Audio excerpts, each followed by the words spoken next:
What it's a reminder of is mental illness that pervades deeply into the Progressive Democratic Party. When she was talking to that reporter and she was like, I'm not going to have an unpleasant experience.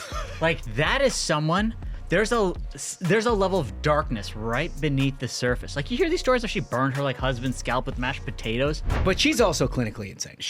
Dude, this woman has a volcanic temper. Yes. And she's infamous for this. And one of the reasons why I love this clip so much is because everybody got to see a little taste of what her ex-husband sounded like he lived with, according to their divorce filing.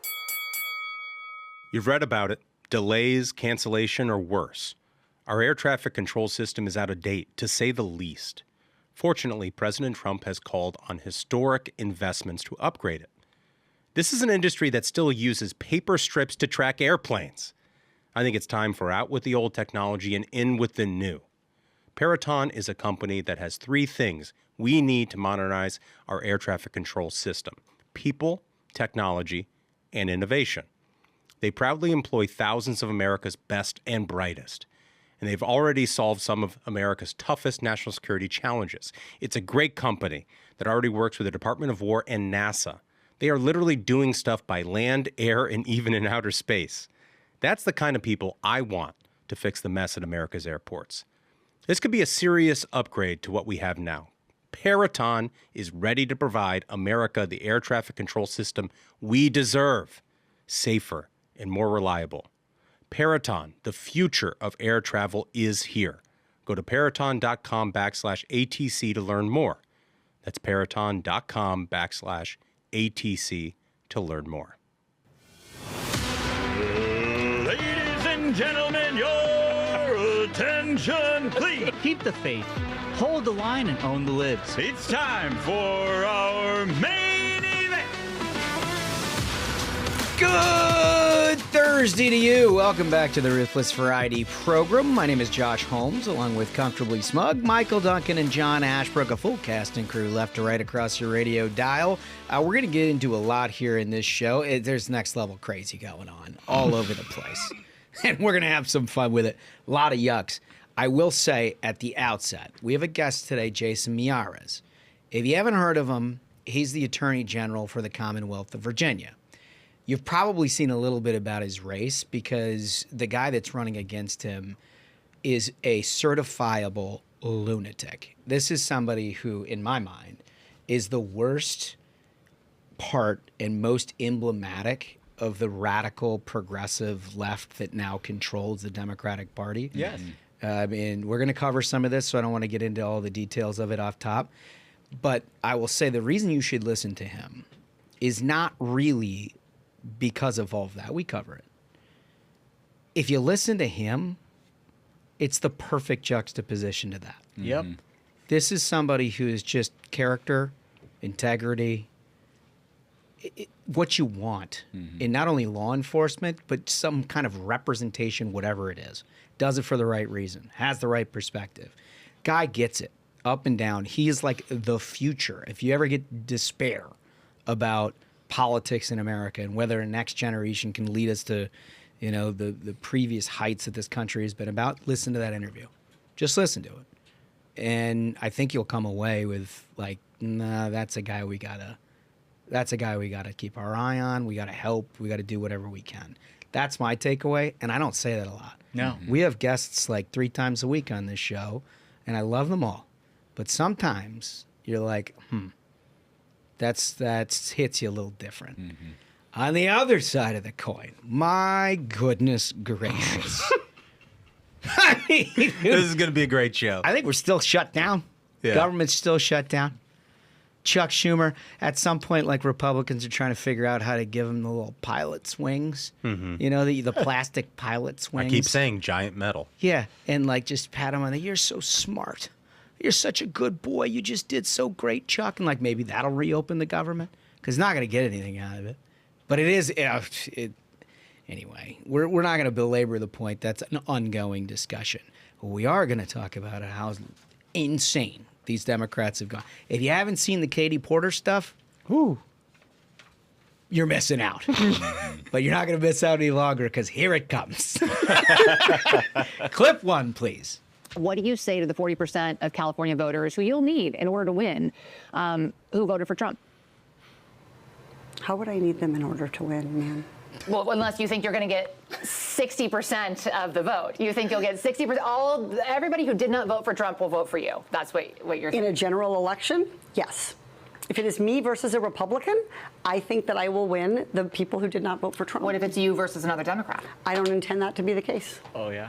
So how do you not intend that to be the case? Are you going to ask them not to run?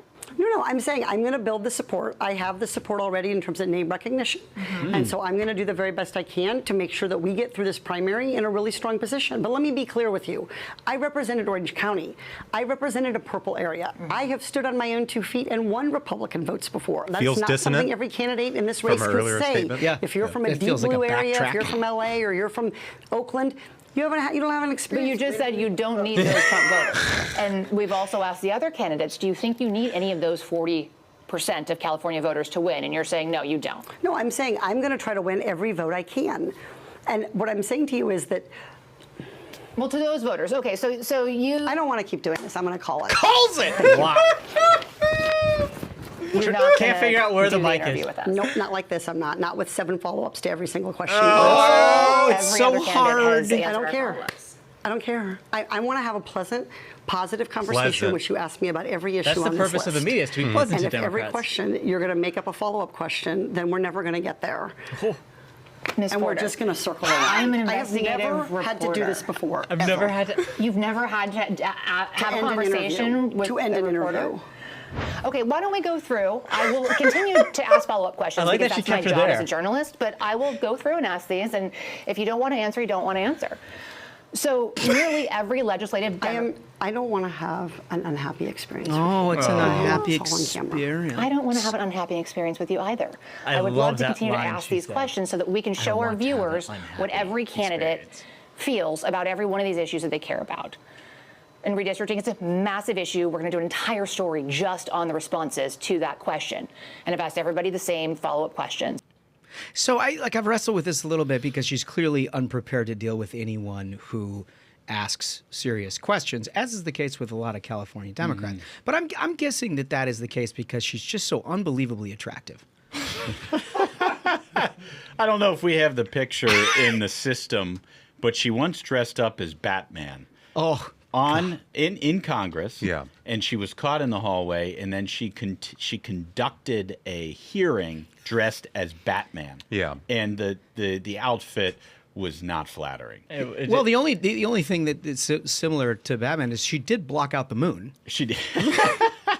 No question about that. Well, I would say, and like, God bless that reporter for doing her job and doing it under duress.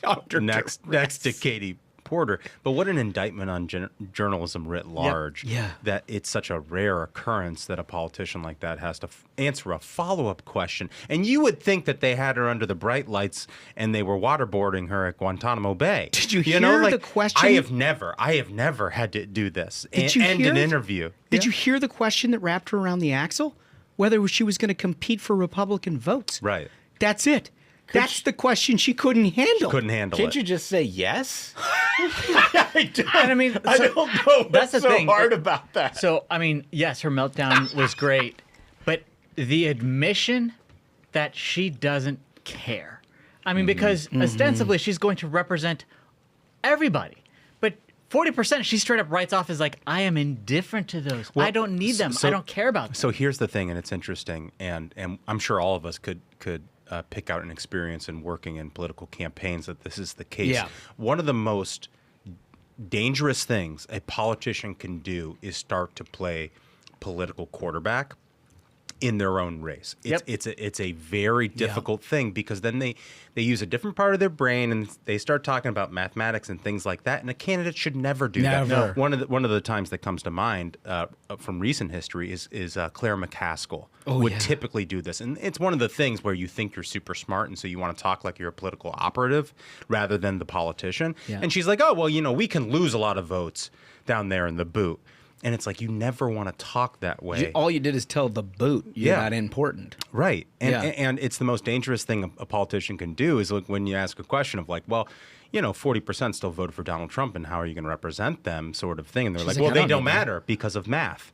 And it's like, what the fuck is your problem? Are you a robot, or are you going to represent me? But she's also clinically insane. Dude, this woman has a volcanic temper. Yes. And she's infamous for this. And one of the reasons why I love this clip so much is because everybody got to see a little taste of what her ex-husband sounded like he lived with, according to their divorce filing. I don't know if you guys have ever read that. I read it start to finish. She dumped boiling mashed potatoes on the guy's head. I mean, it's insane. Because he got burned. He did. Mashed potatoes. We like to call her mashed potatoes and crazy. Yeah. Is that okay? Clip 2. Do we have a little preview of some of this? Because I feel like it's not just the husband; it's like her daughter and like anyone who's ever surrounded her. Let's hear it. Basically, has the same experience as this poor reporter. Clip 2. So on election night, I went to pick up my daughter from water polo practice, and she's 12, and she got in the car and she was crying. And I said, did someone punch you? Like, water polo's a rough sport. I was like, did someone hit you? Did the coach yell at you? What happened? And she said, Mom, Trump won. Trump's going to win. And what if I get raped and I need to have an abortion? This is from a 12-year-old, my 12-year-old daughter. And so it was really a reminder of how scary this time is for people, and how important it is for Democrats to have strategies, both at the state level and the federal level, to make sure that we can continue to protect people's rights. What it's a reminder of is mental illness that pervades deeply into the progressive Democratic Party. If, and I doubt that's true, but if that is true, she has raised a 12-year-old daughter to the first thing that they think about when there is an election about being raped. Yeah, what a failure as a parent. It's crazy. What a horrible failure. It's crazy, and I won't get too deeply into the divorce filings, but if you want to read for yourself, I encourage you to just check it out. Avail yourself. Because why won't you avail wasn't yourself? always so concerned about the children, according to the divorce filing. Yeah. There was a moment when she yelled at her husband, keep them away from me. Why don't you get them away from me? One of her kids was coming up to her, and there were dishes that were unclean in the house, and she busted a coffee pot over the counter, and she went at her husband with it. So this is. I blame him on that, though. What kind of judgment do you have to marry something like that? Well, I'd rather sleep with the potatoes. I'm sure After everything you'll read in this filing, he's probably thinking the exact same. Can I point one other thing out here that I find interesting? Is if you're on audio only, I mean, you should also go to YouTube and subscribe so you can see this in video. But I think what's fascinating about it is that is like top rope, like Dem leftist talking point, and she's doing it on a local news broadcast. I know. It wasn't like primetime MSNBC where everybody's lost their No, minds. these guys are like, tell me about your day. And she's like, rape. My 12-year-old wants to know if she can get an abortion, which I think is a lie. I think she totally made that entire thing up. Like none of that is real. Probably a lie. I really don't think that's real. But to do that on like a local news show, it's like, that's jarring. That's a jarring thing to do. Jarring. So she's the front runner for governor of California. What a wonderful state. So you can begin to see some of our anxiety when it comes to later in the show, Jason Miyares, where there is more Democrats than there are Republicans. If you can stand by a woman like that, you just hope that sanity will prevail in other states across this country. Everything about her is calculated. Everything. She knew that the divorce filing was out there, so she pre-sold the story to Huffington Post before she ran for Congress the first time. She is the most calculated person in politics. She pretends like, I grew up on a farm in Iowa, and I'm from the... She went to Phillips Exeter. She went to Harvard. She went to Yale. Leverage. They know leverage there. Well, you need a lot of leverage if you're trying to get her into the rack. I'll tell you that much. Wow. He's right back at it. You know who her professor was in law school? Elizabeth Warren. No. Oh, that makes so much sense. She's an Elizabeth Warren acolyte. Yeah. And that's why when she came to Washington, she was so protected by this left-wing shell, and nobody would go after her. Why is she so annoying? She's got a grand plan for everything other than taking a lap around the block every once in a while, which has apparently eluded her. Here's another genius. Clip 3 is Jeff Merkley, a senator from Oregon. They got troubles. Listen to his take. Protesters are peaceful, but they have videographers behind them, and then they start throwing down pepper balls and tear gas to film it, to try to create the impression of chaos where there wasn't chaos. It's Trump creating the chaos because he wants violence and chaos to justify more authoritarian power. This is an incredibly perilous moment for our nation. So it feels like Portland, Oregon is second only to like the West Bank in terms of just this prolonged violence that just has no solution whatsoever. I mean, I've been reading about Antifa or protests or violent things from leftist psychopaths in Portland, I think, as long as I could read. Mm-hmm. And now this guy is suggesting that somehow Trump has invented that and that he is the one that is causing the violence. Such a good point. In order for him to amplify his message that there are problems in the cities. Like, did Donald Trump ask for this? Like, what possible motivation? Think about how mindfucked those people have to be. What possible motivation would someone have to go into a city where you're going to fight political resistance in a place that doesn't have problems?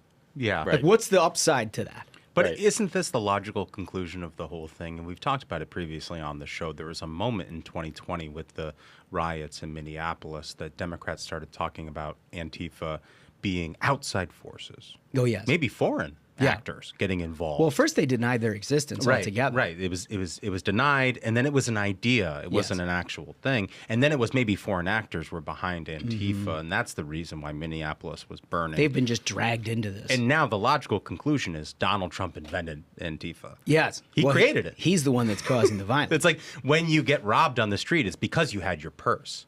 Smug- It's not that there are your fault. criminals out there. Smuggles, you always have a hot take on violence. Well, I think it's very indicative. There's that saying that people who can make you believe absurdities can get you to commit atrocities. And that's what we're seeing right before our eyes. The guy is complete, absolute lie that Trump is filming and creating riots and chaos.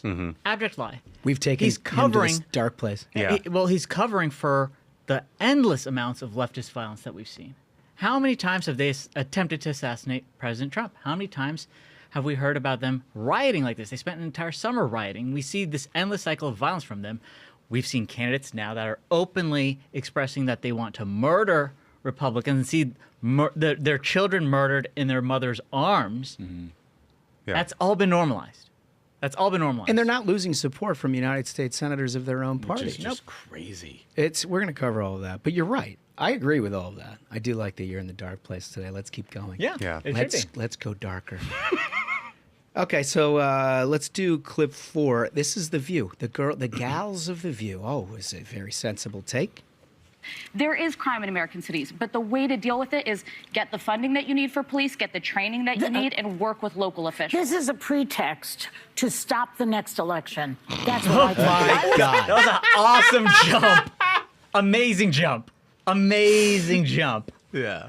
Didn't even say, no, here's the thing. There's no attempt to even try to transition topics. He's trying to stop the next election, folks.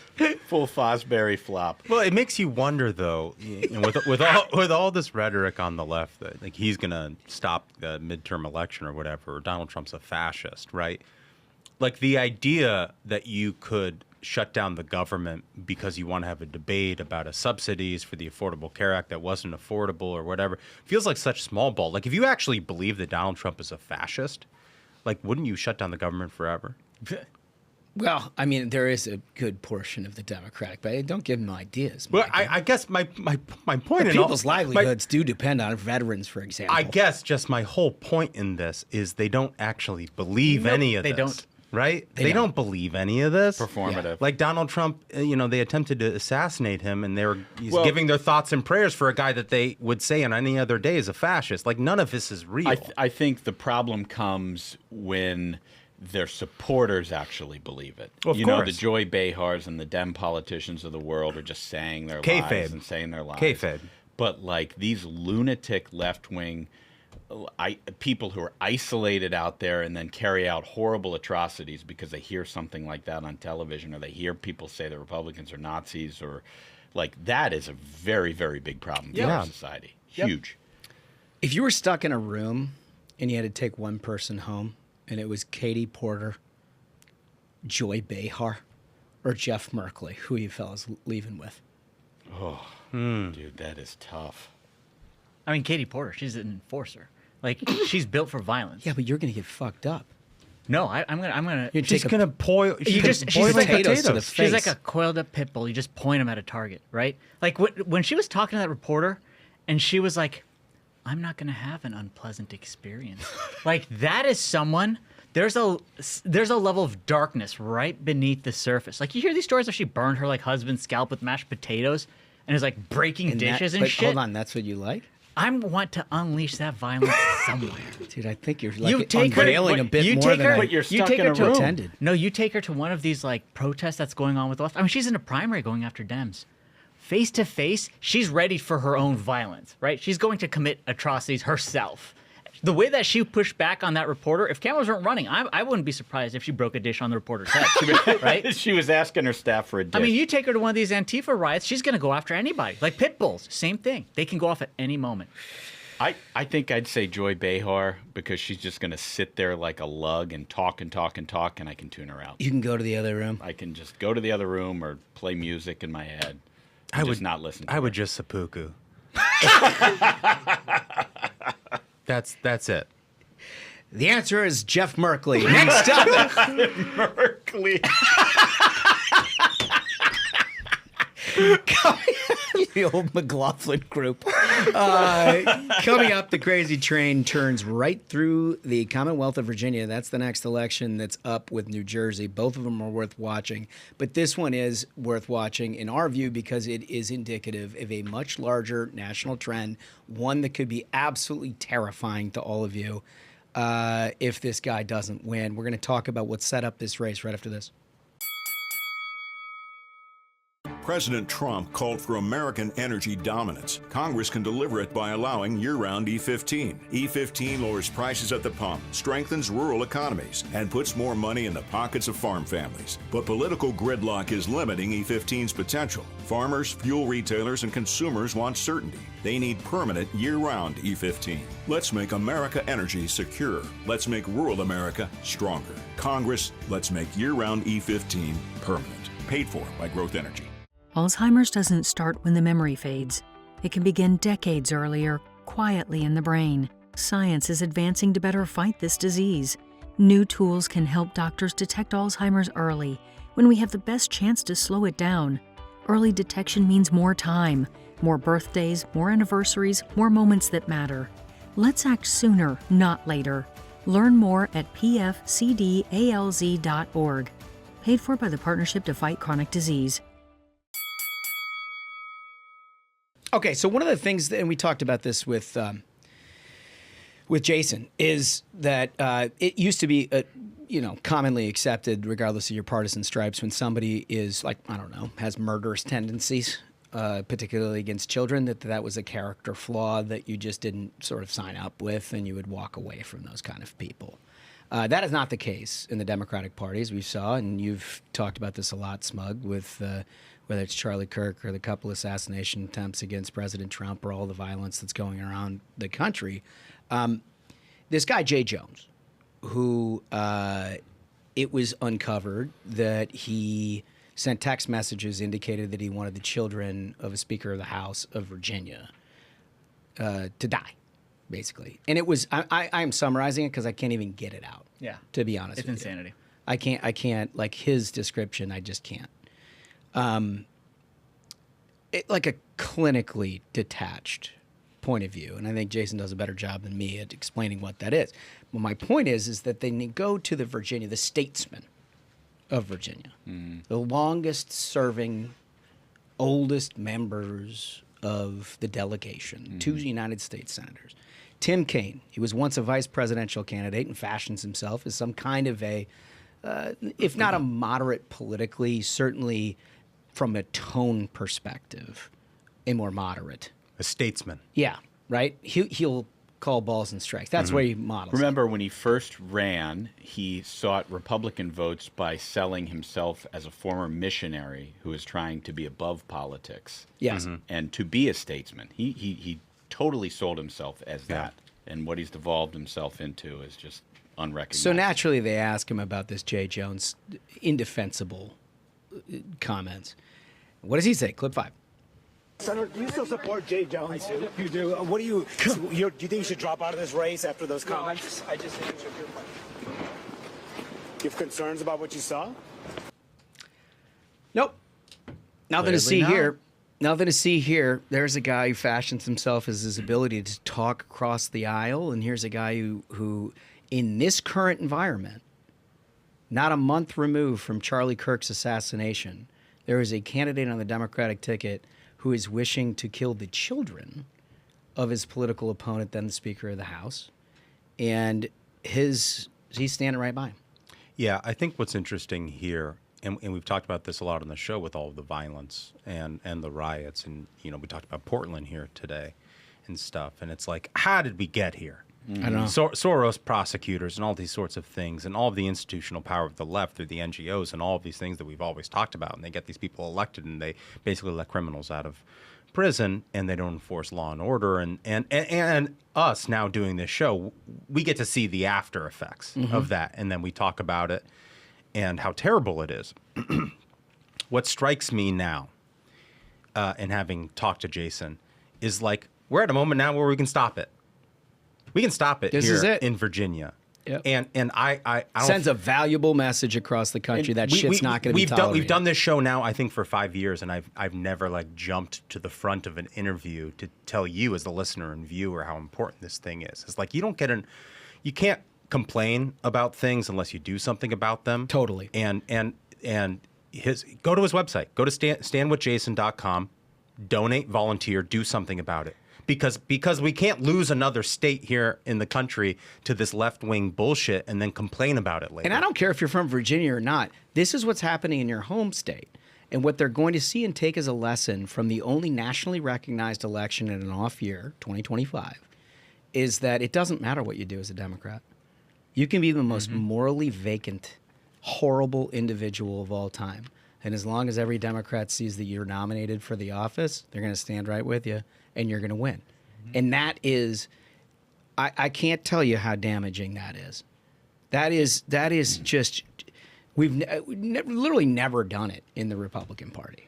I mean, never. We've been a part of some of them. Remember, like Roy Moore? Yeah. Right? I mean, when you find somebody who A, can't do the job, B, is morally and from a character standpoint unable to do the job, it is your obligation at some level to walk away. And Democrats are saying right now, nope, no, we care more about the violence. We care more about the grassroots. I think just to be specific, a lot of people are on Twitter. A lot of people have seen the texts that Jay Jones wrote, but I think we should read them just so that people can know exactly what he said and how depraved his comments were. So he starts by saying, first of all, he's going back and forth with another lawmaker who's a Republican, and the lawmaker's like, hey, do you really mean that? What do you? He said, do I think Todd and Jennifer are evil and that they're breeding little fascists? Yes.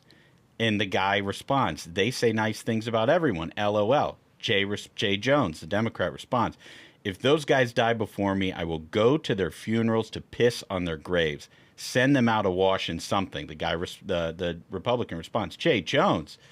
Jay Jones responds further. 3 people, 2 bullets. Gilbert, who's the Republican, Hitler, and Pol Pot. Gilbert gets 2 bullets to the head. Spoiler, put Gilbert in the crew with the 2 worst people you know, and he receives both bullets every time. Why? Because this guy, Gilbert, said something nice about a moderate Democrat who Jay Jones evidently didn't like. Think about that. It's unhinged. And this person is trying to be the chief law enforcement officer for a massive state, a state that abuts up against the nation's capital. So that is the good context. Well, even CNN has got a problem with this whole thing. Clip 7. And there have only been more and more comments and criticisms. Morning Joe, of all people, saying he should probably get out of the race. Yeah. Tough position. It really is a tough position for Democrats, too. I mean, Democrats are, you have Mark Warner, Abigail Spanberger saying that they were to criticize it, but they haven't called on him to drop out. Right. Yeah. I mean, when CNN is convening the panel, being like, "Hey, you ought to do something about this," like, you think about how high that bar is, right? Yeah, I mean, it's only moral courage when you have something to lose, right? And like nobody on that panel who's a journalist has anything to lose, and I'm glad that they're talking about it and everything. But like, where's the Democrat you have on that panel where they have to answer for it? Nowhere. No, Nowhere. and they wouldn't do it. And they would never do it. They right? would never do it. They're going to bunker down here to Election Day and talk about, oh, well, you know, everybody sent some texts that they wish they didn't send. And it's like, well, I mean, I don't have a text where I was like, I want my political opponent's children to die in their mother's arms. Like, Yeah. I just don't. No. But that's why this whole thing is important, because it does affect you in any state that you live in across this country, in that it is the moral compass of the Democratic Party right now. And if they get away with it, they will get away with it everywhere. And what you will have is a bunch of complete sociopaths running on the Democratic side, where the only lesson is you don't apologize for a damn thing. And you certainly don't condemn violence. And all of it's good with you, as long as you win. This guy explains it better than anyone, Attorney General Jason Miyares. Well, our next guest is a guy you're going to have to hear from, because his opponent has been in the news. This is a critical election. And I can say firsthand, I'm not sure there's a more important one that's coming up. Like, this thing, if Jason Miyares, the Attorney General of the Commonwealth of Virginia, does not somehow win this thing, I don't know what it says about our country. I don't know what it says about Virginia. I don't know what it says about the Democratic Party. He's done everything right as AG, and now he's running against a lunatic. My words, not yours, but he is a lunatic, and we've covered all of this. Welcome to the show, sir. Great to be with you all. It's a kind of a joy. I've listened to you all for a number of years, and it's I get major cool points with my kids by being on, so thank you all. I look way cooler than I normally do. I appreciate that. The first time we talked to you was right after your grand victory in 21, and then we've watched what it is that you've been up to as Attorney General, done your job, done it well in a Virginia that greatly needed leadership in the law enforcement side. And so, you know, what do you get? You get a well-funded Democratic opponent who wants to throw all that out of the window, which is where it started. And now we found over the last couple of weeks, this guy's pretty sick. Well, I mean, this is what I would say is the Attorney General, you're the top prosecutor in the state. Your job is to stop violence. I can't imagine somebody running for this office that has actually advocated for violence. And I think the thing that has shocked me the most is obviously the text messages and describing that he'd want to see Jennifer Gilbert's children die in her arms. Jesus. This was not hypothetical. I served in the General Assembly prior to being Attorney General with Todd and Jay. These are not strangers. He's met Jennifer Gilbert, Todd's wife. He's seen his children. Todd would bring his kids to the assembly. And their ages were 2 and 5 years old at the time these text messages were sent. So I think that's part of why this has had such a impact on me, because I would not consider him a friend. I at least knew him. I can imagine what he has also said about me behind closed doors. No but kidding. more importantly, I can't imagine saying that about somebody you've worked with, and then a wife that you have met, and then small infant children. I can't imagine the worldview and the exchange where he is texted by Carrie Coyner, a colleague. You are hoping Jennifer Gilbert's children die in her arms, and his response is yes, because it's only through pain that changes occur. I mean, it's unbelievable. So this wasn't a hypothetical, and I think this is one thing a lot of those in the legacy media are missing. These are real people that he actually met, real children that he has seen, and that he actually fantasized and talked about in order to advance a political agenda, not only just Todd Gilbert dying, but his children dying. That has added an extra layer. And when all this blew up on Friday, you know, my team was all like, you got to do a statement. And I said, time out. I need to just process this. Yeah. Because I know so well the people involved, particularly Todd, who I consider a friend, and his wife. And it just took me a moment. It took my breath away. Yeah. And of course, it's just unthinkable that somebody would text something like that. But then I read to find out, well, what triggered this guy to get so fly off the handle like this? And it was because Gilbert had said something nice about a Democrat who had recently Deceased. passed. Yeah. Yeah, Joe Johnson, a beloved legislator from Southwest Virginia, longtime Democrat, very universally respected on both sides of the aisle, and he was angry that Todd had said glowing remarks about his service. In fact, his response was that he wanted to piss on the grave of his political opponents. Oof. So that's what triggered this. That triggered this long mantra, and that's why I find ultimately, his apology is a fake apology. If it's even an apology, right? Frankly, I mean, if you look at the time frame, and Audrey from the National Review has laid it out. I saw an interview with her where she said she reached out to the Jones campaign at 8:30 that morning, repeatedly asked them for comment. They refused. She said he had a deadline at 11. She actually didn't publish till about 1, and then shortly after that, his statement. If you go back and look, his first statement, the words "I'm sorry" are not in that statement. No. He said, we all send regret text messages we regret. Oh. And then he attacked me and he attacked the president. Yep. And then it wasn't until, she noted, 8:30 that night that he finally issued the subsequent apology where he tried to apologize and was deeply regretful. But if someone says who they are, believe them, because he was called out contemporaneously when it happened. He doubled down. It was after he was told this is inappropriate, that he talked about violence against children, that he was given an additional time. So it took him 12 hours. That's why I find this to your point, I think it's a test of what is the basic standard of decency are we going to have in our country right now and in our politics. Yeah, totally right. I mean, look, you're the chief law enforcement officer for Virginia. You encounter unspeakable things. Oh my gosh. Things that we don't like to talk about in public. What you don't expect is somebody who's seeking to replace you having the mentality of the worst things that you've encountered in the job. I mean, that's got to. I understand why you would have to process this. Well, listen. I mean, I early in my career I was a prosecutor back home in Virginia Beach, and then in this role, you're the top prosecutor. I had never once asked any victim of crime whether they're Republican or Democrat. That's never even crossed my mind. And when you meet with victims, part of why this is so been difficult for me as well is in the nature of this job, you realize death is final, number one. And early in my career, when I was in the Commonwealth Attorney's office, I sat through an autopsy of a minor child that had died from a gunshot wound to the head. That immediately came to mind.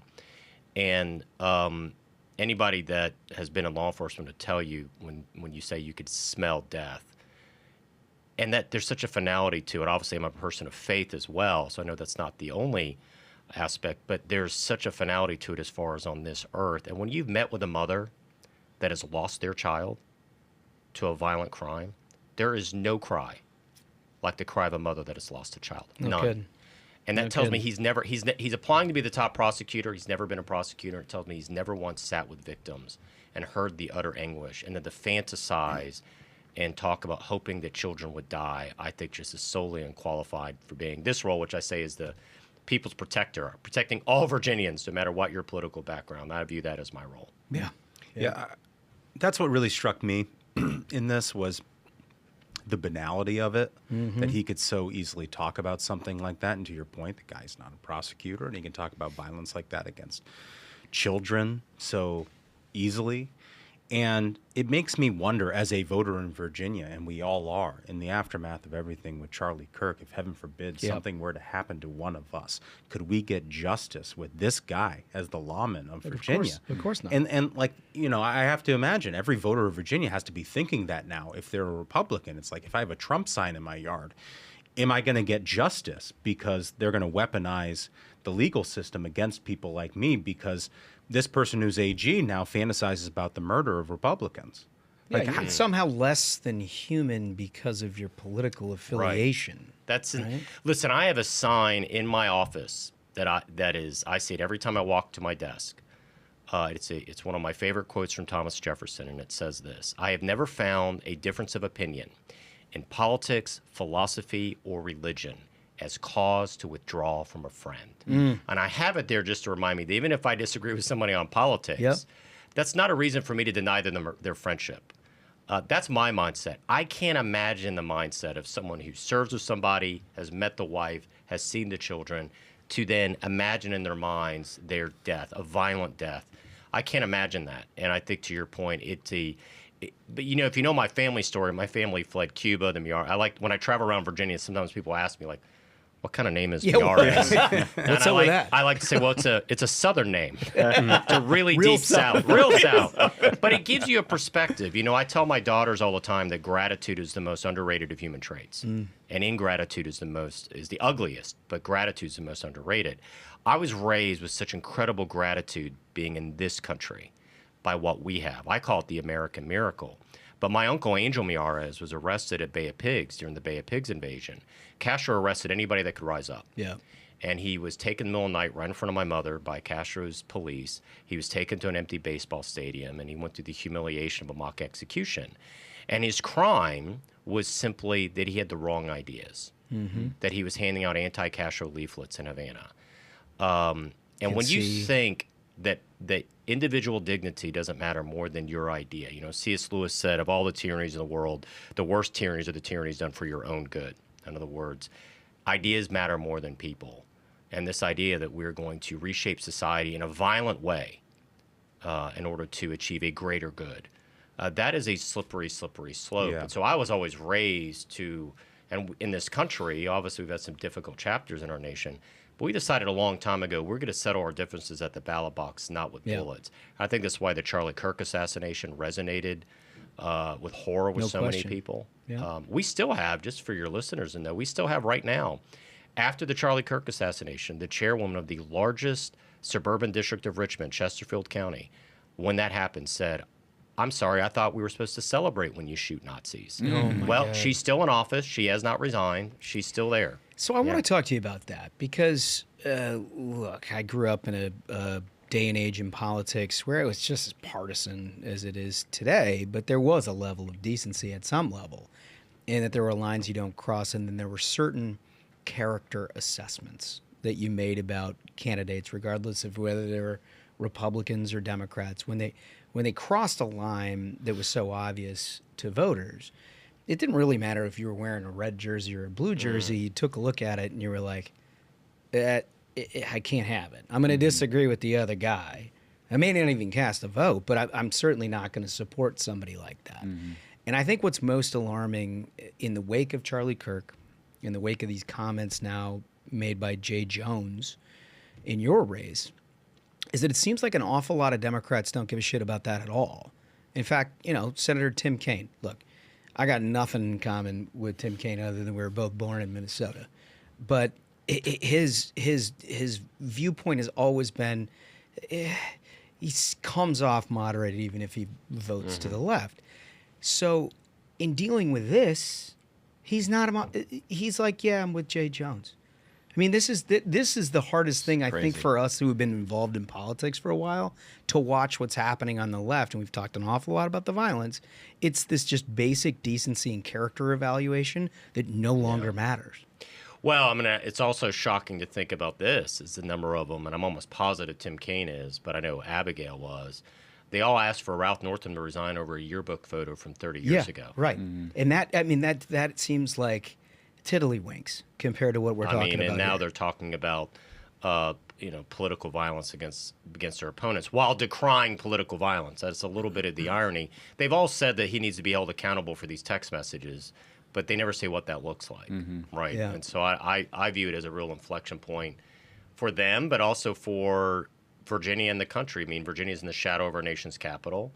I think everybody in D.C. is recognizing they need to lower the rhetoric. But then you have a real moment and a real chance of saying, you know what, we're going to really take a stand on principle and set an example. Right now, they're not doing it. And I think that's also part of why this is a story that was not a 1 or 2 day story. Yeah. This is a story where it says a reflection on a larger issue of us. It's just wild to me that they say we want to hold him accountable and then give him a job he doesn't deserve. It is absolutely wild to me that these elected Democrats continue to stick with this guy. Yeah. I've noticed, by the way, I don't know if you guys have noticed the same thing, driving home at night. I live in Northern Virginia, surrounded by Democrats. There were several Jay Jones signs out 2 weeks ago, and I have seen slowly some of those signs have been picked up and thrown in the garage. Interesting. Yeah, I've heard that from other areas too. But that's a greater point, and it's something I think if the legacy media would ask some of them. If someone was applying to be in your staff, a chief of staff, a senior policy advisor. And it turned out that they had text messages and they had openly called for violence against a political opponent or had fantasized and said they hoped children would die. Would you still hire them if this had come up in their background check? Of course okay. not. Yeah. Well, why then would you then say that Virginians should hire Jay Jones to be the top prosecutor in the Commonwealth of Virginia? And it's not just that. Obviously, it has also come out that he told a fellow delegate back in 2020 that he hoped cops would die because that also would be changed. That's an interesting law enforcement perspective. Well, Fraternal Order Police has come out and said he needs to withdraw from the race. But I will tell you, the single hardest part of my job as Attorney General is going to what are called end-of-watch funerals for the fallen. And when you, my first one was Michael Chandler.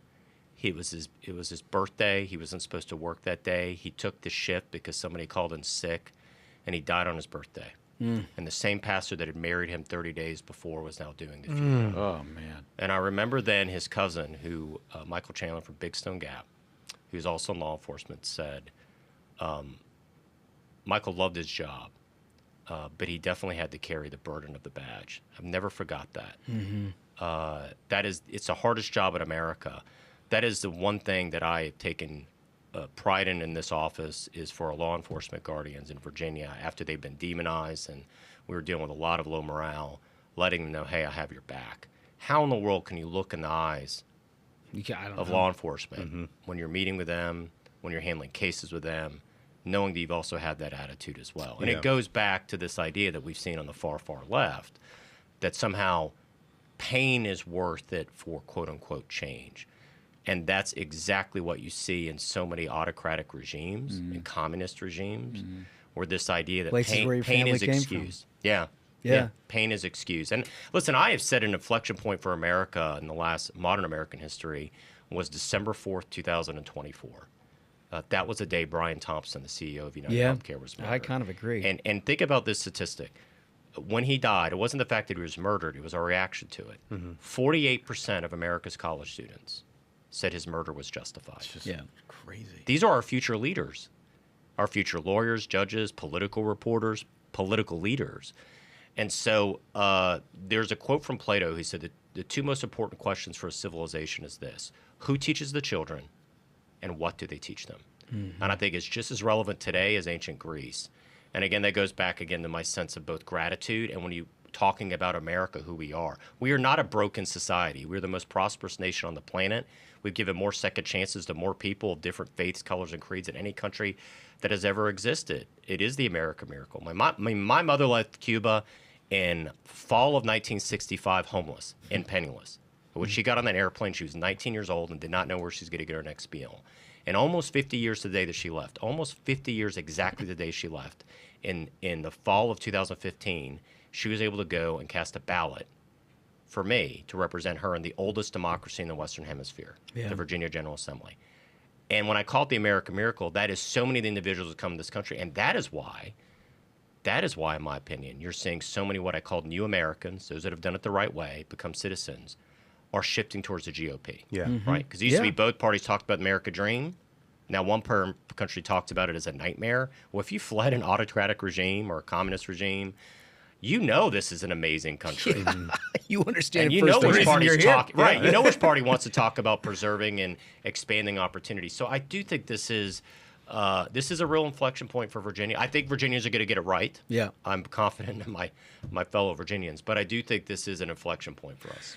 Well, you're working hard, and look, I liked your chances before all of this came out, but once it was revealed that this guy is a bona fide lunatic, like, I really do like your chances. But the fact that it's an open question at all bothers me. It bothers me deeply because it's, on one hand, you know, you could see how Democrats make a Hobson's choice at some point when there's like a crazy person that they think is going to kill them all, right? And another guy, a guy like this, you just listen to him for 15 minutes. Pretty squared away dude.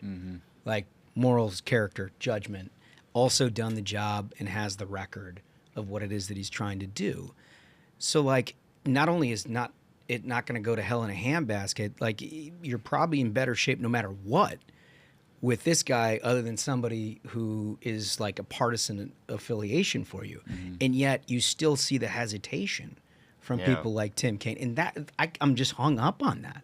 Like I don't understand. I think you're right that they will get it right, and I think people in Northern Virginia, in particular, that vote in heavy blue numbers, take a look at your character, what it is that you're trying to do, and juxtapose that. And I think they're going to make the right decision. But the fact that we have to talk about it bothers me at all. I mean, it really does. Well, I am proud of the record. I mean, when we took office, our murder rate in Virginia was a 20-year high, 30-year high in violent crime, highest levels of addiction deaths ever recorded. And we had a really novel idea. Why don't we work with law enforcement instead of working against them? And here's the thing as well, is so much of the violence, and this is nationwide, roughly 5% of felons commit over 50% of the violent felonies. Yes, yeah. You go after this small subset. So we launched something in Virginia with Governor Youngkin called Operation Ceasefire. I took prosecutors in my office. We essentially focus on these 13 most violent areas. We went after them. I'll give you an example. City of Roanoke, 0.12% of the population of City of Roanoke. That's less than 1/5 of 1%. We're committing over 30% of the homicides. Wow. So you go after the small subset. Guess what happens? You have to investigate them, you have to indict them, and you have to prosecute them. Yeah. City of Roanoke, 62% drop in its murder rate. Is that right? Yeah. We've seen that through our ceasefire cities. Just our 13 localities has contributed 66% to the overall drop in the murder rate in Virginia. It's dropped by over a third. So we've seen this remarkable moment. And here's me. This is a little bit of, even though I served in the legislature, a little naive moment. I thought, wow, I'm a numbers, data-driven guy, right? Wow, this is working. This shows this is working. Let's expand it. Let's get more money to double the number of localities we're going after the small subset of repeat offenders dead on arrival. I was barely lucky through the Democratic Senate to get even appropriate to keep it going, even though it was showing that lives were being saved and crime was being dropped. And I thought that was a real should not have been an eye-opening moment for me, but it was. Yeah, can I ask you about that? Because look, I think like rank and file Democratic voters who are just taking their kids to softball practice in Northern Virginia, and they're Democrats, they vote Democrat or whatever. I don't think they have that same thing that you're talking about with a legislature that is basically like, no, we want to protect crime. Yeah. How do these legislators in the Democratic Party get so far to the left on crime of their actual voters? And like, I understand you're young, you're kind of like new in the grand scheme of things. Like, you're not new in terms of your experience, but in the grand scheme of things, from a partisan perspective, it wasn't that long ago we all agreed that crime was crime and it ought to be prosecuted. That's why we passed the law in the first place. Yeah, until they started paying a political price. They say the only thing you learn from history is nobody learns from history. There is nothing new under the sun, right? I love that. Like, there is nothing. Every single quote-unquote new, innovative social justice reform in the criminal justice world was already tried, folks. It was tried in the 1970s. No cash bail, getting rid of all mandatory minimums, early release of violent offenders. It was tried. It led to a crime explosion. And in the late 80s, early 90s, what did you have? You had truth in sentencing, pro-abolition, even Bill Clinton, right? Yeah. Bill Clinton advocated for it. In Virginia, we had Governor George Allen. Before George Allen took office in Virginia in 1994, the average time you spent in your sentence, the average time was 1/4 of your sentence. So if you got sentenced to 16 years on a rape charge, you're out in 4. George Allen did truth in sentencing. You had to serve 85 to 90% of your sentence. Between 1994 and 2020, every year the crime rate in Virginia was going down. Yeah. And then they decided, let's forget history, and they started doing the early release of felons and other social justice. And now what we saw was this uptick that then we had this high murder rate when I came into office as well. So it means you always have to be ever vigilant. Yeah. It means you have to be ever vigilant because you don't ever assume the hard lessons of the past are ever learned. Can I ask you about the thing that came out before this horrific revelation was that your opponent, Jay Jones, was doing like 120, 130 down the freeway. And, you know, in any state and the Commonwealth of Virginia, they look down on that sort of thing. There is a sentence commensurate with endangering public safety the way that he had. So he went through this whole process. And like the end of the story is that he was sentenced to community service, at which point at least a portion of that was raising money for himself. Right. That's right. I didn't know that was community service. Right. Holy cow. You'd be the world's biggest community philanthropist. service hours, yes. Right?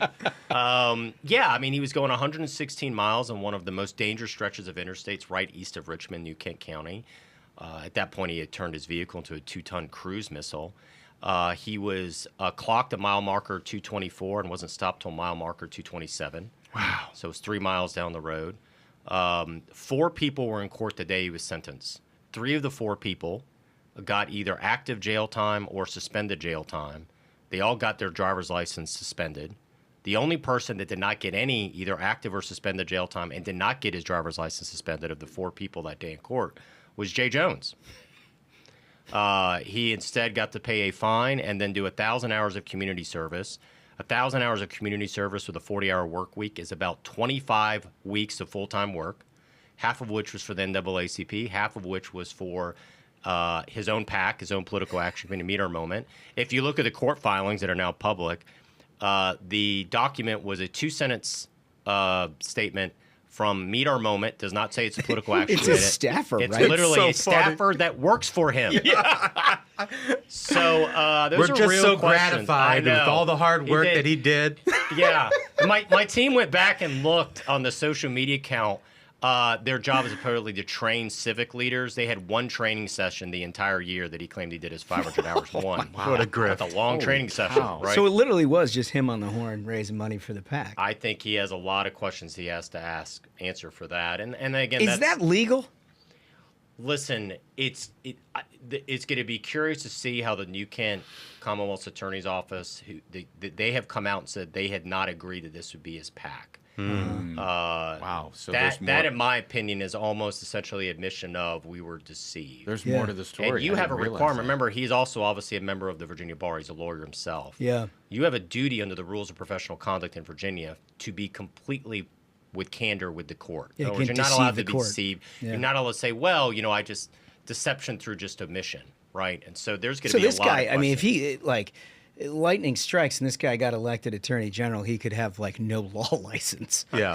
You are required to have a law license to do this job, by the way. Just for your listeners' edification here. Yeah, so there's just, I do think, I mean, when I saw that and all of that, that was a lack of both seriousness and dangerousness. But then obviously, these latest revelations just show that his, in my opinion, his moral compass is off. Yeah. Well, yeah, that's the thing that's scariest about these two things, I think, in concert. I mean, obviously, one is grotesque, like, fantasizing about the murder of children, but then also thinking that the rules don't apply to me. Right.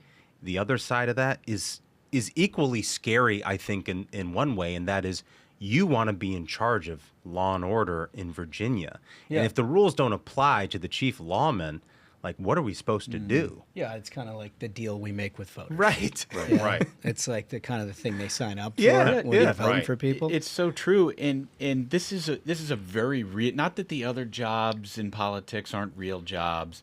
This is a very real job with very practical responsibilities that everybody living in the state depends on you to execute upon. And yet Democrats are pushing forward this guy who is utterly lawless. And I think about, we were talking earlier, I think about how they just replaced Joe Biden overnight on the ballot last year.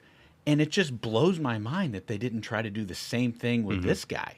Well, it's still too late, right? Isn't that the reality? Yeah, I mean, it looks to me that it, and I think this is why they are essentially tacitly sticking with him, is I think the date has passed. But to your point, yes, I said before, Jay was in his advertising, it was all about Washington fights, right? Attacking President Trump. And a reporter asked me, and I said, well, first of all, with his liberal voting record, he should be running for Attorney General of California, not Virginia. But more so, he's running for the wrong office. Right. He clearly wants to relish fights here. The first thing I look at every morning is reports from our equivalent of the FBI in Virginia is the Bureau of Criminal Investigation, the BCI. Reports from Virginia State Police Diffusion Center, which is our threat center, BCI, and then obviously I get a report regularly from Homeland Security. I had to get a security clearance with the nature of these threats. Because, listen, there's a lot of bad actors that don't like us, and we have a lot of defense installations here in Virginia. And so the nature of it, this is an incredibly serious job. It is not a job in Congress where everybody's candidly doing the partisan talking food fight. smack. Yeah. I mean, that's a whole separate discussion of people trying to legislate through cable news, I guess. Yeah. This is a serious job. I mean, one of the things I was adamant about, because I heard from law enforcement, was you had to be present. They hadn't really seen my predecessor. And in the transition, I asked every former attorney general that had previously been in the job in Virginia, I asked them this, and I actually think every elected official should do this for those that have come before them. And the question I asked them was, what is one thing that you wish you had known your first day in office you didn't realize until your last day? And a big portion of that was you have got to be present. Because even with myself and getting these reports that come in, I make a point. I have a huge regional office in Fairfax, another one in Roanoke, another one in Abingdon, another one in Hampton Roads, of going out and meeting with those at the front lines, meeting with law enforcement, having these private meetings with no press. You can get bogged down in paperwork if you didn't know the answer to that question. You get a sense of who is this, because there's a big difference between local gang activity, homegrown activity, and when cartels move in. Yeah. Right, and organized activity. That means inevitably now you're also dealing with issues like extortion. There's a host of there's a big difference between homegrown gang activity and when the cartels come in. It changes the game, right? You know the difference between outlaw motorcycle gangs and how involved they're right now in the narcotics trade versus, for example, there's a reason why you don't hear much about the Bloods and the Crips anymore. Yeah. Because they got wiped out. Because the cartels, they practice a form of vertical integration that is just ruthless. And so you have to be out and talking to them. You have to be present. And that goes to the fact that this is an incredibly serious job. Of course, it is partisan in the sense that you have to be elected. But most of what you do by nature isn't partisan. It's about public safety. And as I've said, when I've met with a victim, I've never asked them whether a victim has voted for me, never asked a police chief whether they've ever voted for me. I don't care. My job is being, as I said, the people's protector. That's the mindset I brought. Yeah. And I'm confident Virginians will reward that and not reward what I think is a failure of decency. Listen, I can hope beyond hope that is true. I will say, everybody's listened to this interview, so you don't need me to reiterate it. This is a guy who you want to not only be an attorney general in an important state, but he's kind of represents the future of what the Republican Party ought to look like. He's in it for the right reasons. Strong head on his shoulders, character, integrity, all those things, and then does the job. Like, isn't interested in just the rhetoric of it. I'm saying that so you don't have to, because it's absolutely true. We've enjoyed your leadership over the last 4 years. I'm looking forward to 4 more. Where do we go to help you? If you want to make sure decency stays alive in our politics, even if you're not a Virginia voter, everybody can go to standwithjason.com. That's standwithjason.com. They could go. Takes you to my website. Obviously, they could follow me on X, Jason Miyares VA. But standwithjason.com. That's how you could chip in. And if I could just close with this, we have a lot of debates. You all are in D.C., literally in D.C. A wise Marine once told me this. He said, if you go to Arlington National Cemetery and you walk among those crosses and those stars of David's, there's not an R or a D next to anyone's name. And so it's important to pause and reflect that someone who thinks differently than you politically has literally given their life for this country. In other words, just because we differ politically, you're not going to be my enemy. I think that should be our mindset. That's the mindset I brought as Attorney General. That's what I want to do for another 4 years. You're the man. Thank Jason you. Miyares. Real honor. Real honor.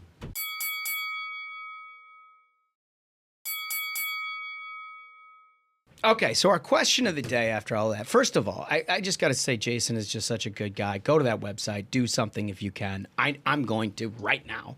Like, as soon as we turn off these microphones, I'm going to go help out as best I can, and I will call him, and I will do anything because I think it's that important. And it's not about Virginia. I think it's that important. But it leads to a good question based on the first and second segment and that interview, which is, what are the top 3 craziest Democrats? And why? Like Jay Jones, just an outsider, real dark horse 16 seed, worked his way into that conversation in the last week. But who are the top 3 crazy? We gave you 3 off the top. We added a 4th with Jay Jones. But there are others. They're all out there. So that's our question of the day. You got to like and subscribe to do it. When you do it, we read all of your comments and get back to you the very next episode. In this case, we may hold it for next week. But do that if you want to. And here's your last, by the way, question of the day, which is an absolutely terrific moral conundrum that we came up with here on the Variety program. We talked a lot about Trump getting into these cities. And the question is, should Trump just let these cities fall? If they don't want him there, should he just let him fall? You guys had some terrific comments. To do that, we always start with a voice. First one comes from Dominic Thomas. Dominic writes, since we have a president who understands entertainment and media, let's flip this on its head. Each city becomes its own Hunger Games style reality TV show. I mean, we're trying to build the future, right? Let's just skip ahead and get started. Every citizen who remains in the city after a certain date is automatically considered a contestant. All weapons are legal, and whomever is left standing at the end wins. Amazing. I love that. We're going to do the purge. Jeez. So good. Comment 2. Hrunks. This is from Karen Alexander. Karen writes, letting the liberal cities fall is comparable to letting the brat kid in class ruin school for everyone else. So no, Trump should legally step in and show them dad is home. Love the show. See, that's a good point. It is a good point. Karen, that's the kind of thing we come to expect from sensible listeners of the Variety program. Comment 3, please, Smug. Comment 3 comes from The Shit Post. That's a play on the Washington Post name. They write, we should continue the Build the Wall project and build walls around all of the red cities and red states. Think escape from New York, turn them into huge open-air prisons. Thank you for your attention to this matter. So, like, L.A. and Manhattan and Chicago turn into, like, Australia, but inland. Remember, didn't the English do that? Made it a prison colony. Honestly, at this point, it's like the way things are going in these cities, building a wall around them might not be the worst idea. Yeah, and then like 300 years later, they show up and they got a bunch of hots in Hollywood. It might work. I think there should be some sort of like, too.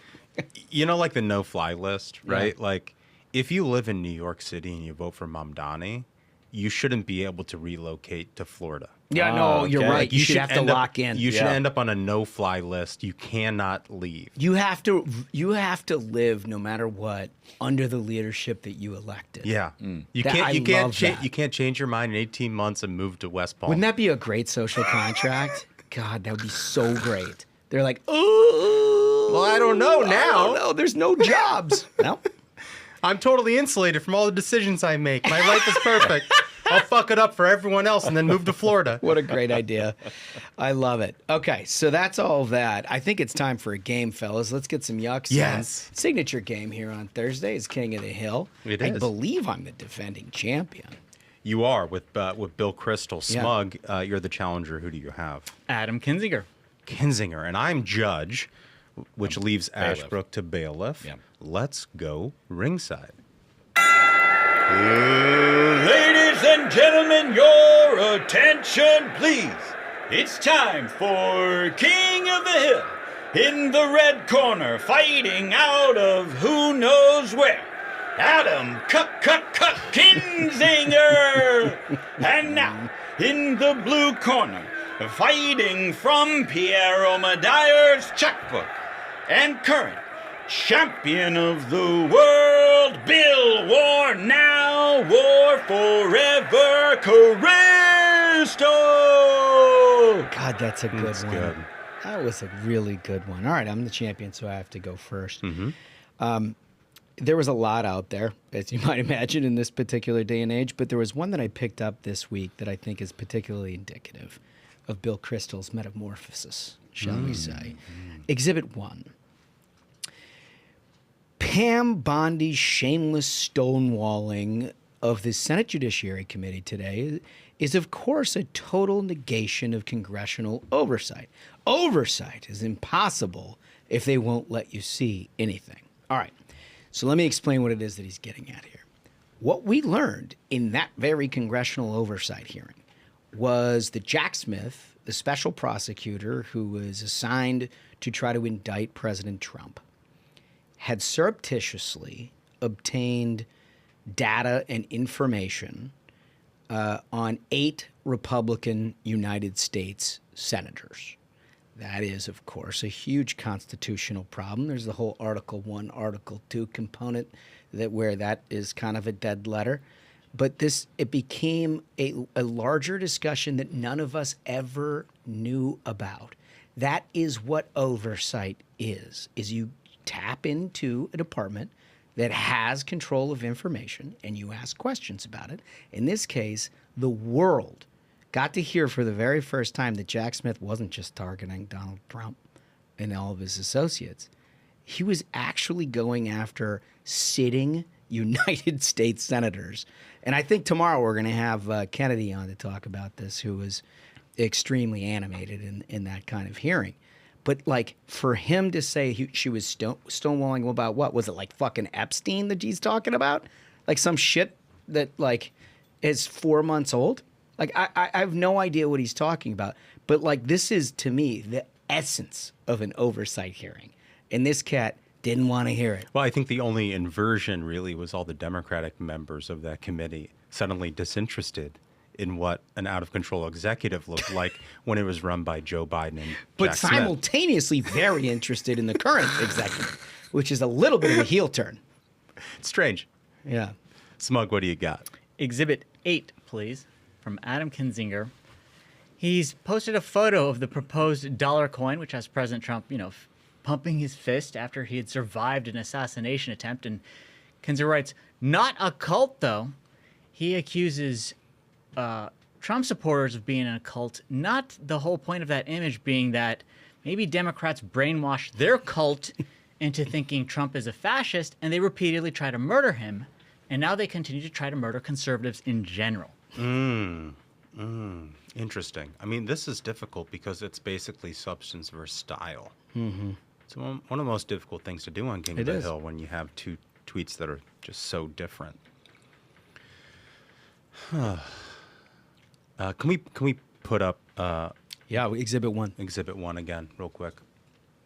Pam Bondi's shameless stonewalling of the Senate Judiciary Committee.